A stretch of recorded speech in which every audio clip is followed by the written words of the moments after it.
If you have been feeling torn lately, torn between who you are and who you are becoming, torn between what you desire and what you feel ready for, I want you to know that there's nothing wrong with you. You are not confused. You are simply being refined. I want to talk about the woman who has big dreams, a big heart, and a timeline that suddenly feels tight. The woman who wants more, not out of greed, but out of growth. The woman who is constantly asking, why do my desires feel so heavy?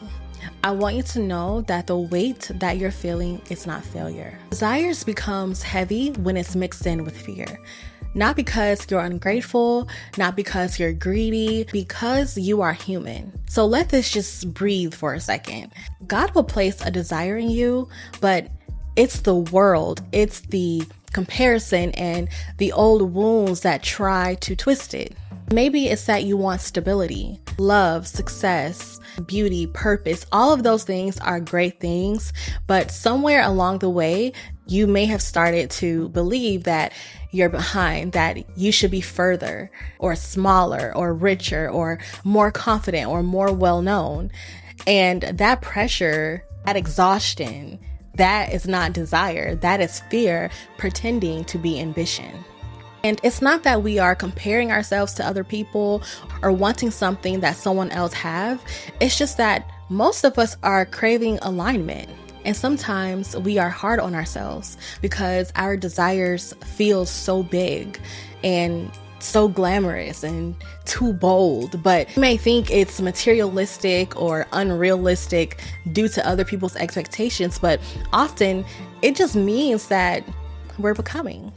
The desire to be healthier, to be emotionally stronger, to be financially stable, to be spiritually grounded, that's God. The desire to feel loved, protected, valued, that's God. The desire to create, to speak, to sing, to inspire, that's God. But the desire to rush, to compare, to prove yourself, to look like someone else's timeline, that's the part that we lay down. Because God is not rushing us. God is never in panic mode about our future. We are. We look at our age, we look at our body, we look at our bank account, our followers, our timeline, and suddenly we feel like we're falling behind. But the truth is that we're not behind. We're being prepared, we're being refined, recentered, strengthened. You're not just waiting on a blessing. The blessing is waiting on the version of you that can carry it. So this is when I realized that I needed to reframe my heart posture. Because here's the truth. Some of your desires come from God, but some of them come from fear, and some of them come from comparison. So let this settle. Your job is not to cancel the desire. Your job is to clean the desire. It's sort of like the law of detachment. If you want love, stop panicking, stop looking for it, stop chasing from a woman's point of view. Okay? If you want success, release the comparison. If you want transformation, then release the shame.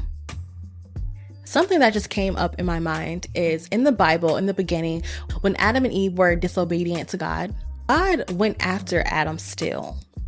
God did not want Adam to live in his shame. He literally said, Adam, where are you? So, release it. If you want a real transformation, you have to release the shame. Now, my final point is that you are not wrong for wanting more. You're not wrong for dreaming bigger. You're not wrong for evolving. And you're not wrong for wanting what God said to you. But you don't have to chase it from fear. You don't have to prove anything. You don't have to rush it. You don't have to be perfect. You don't have to be perfect before you start.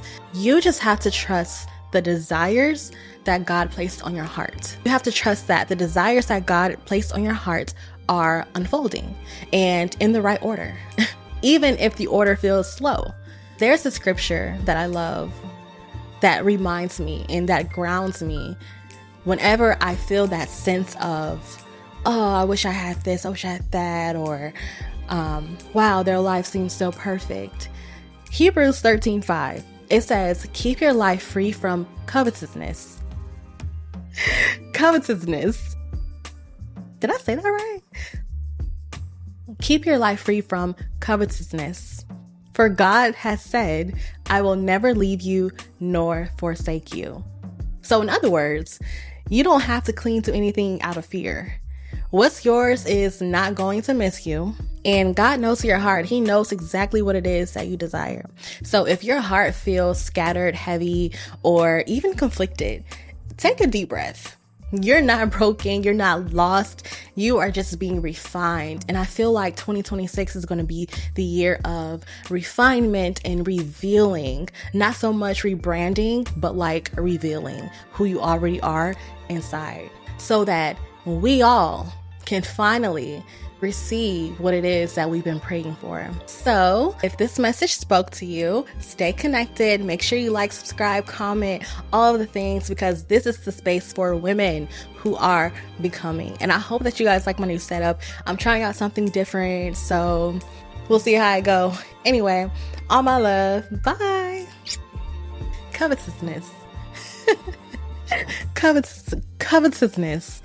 Oh my goodness. I can't even say that word. Lord have mercy.